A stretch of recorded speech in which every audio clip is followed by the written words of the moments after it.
Okay, so it's question and answer time. Anybody have a question for me? Yeah.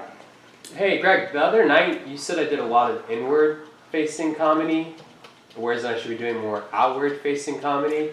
Could you explain that a little bit? It's about balance. For me, as a comedy teacher, in other words, there's no real right or style about how you go and do stuff. But as a teacher, I have a tendency to look for balance. So inwardly directed material, right? Inwardly directed material, it's about you, your life, your divorce, your childhood, things that have happened to you in your life, all the things that have happened to you and your take on them and telling the funny stories of that. That's inwardly directed material. It's an intimate, probably one of the best at that is Richard Pryor took us intimately into his whole life. And etc. And he explored that by playing his crack pipe and his addiction and all the other things that he did, and his heart attack and his marriages. Inwardly directed material.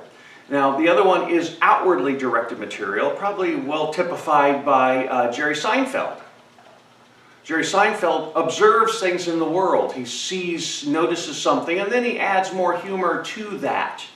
It's not just purely observational. It starts with observational, and then he shows the incongruities and the contradictions, etc. He takes it a little bit further. Okay, he explores that once he finds that observation, he explores it, but it's still externally projected because it's observation. So, as a teacher, I'm trying to find balance. In other words, I like to, if somebody's working all inwardly directed material.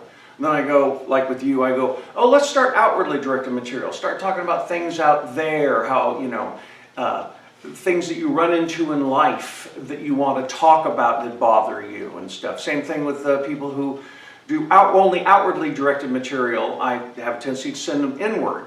Now style comes about, but as a teacher, I try to get everybody to do both.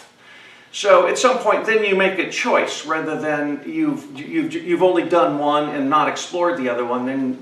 Then I just don't find that as balanced. Now I'm looking for people to do both of them, and then either do both of them, like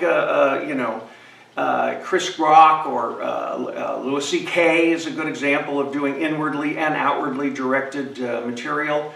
So they've got more of a balance. So as a teacher, that's what I'm looking for, is to at least give you exposure to both inwardly and outwardly outbound observational material.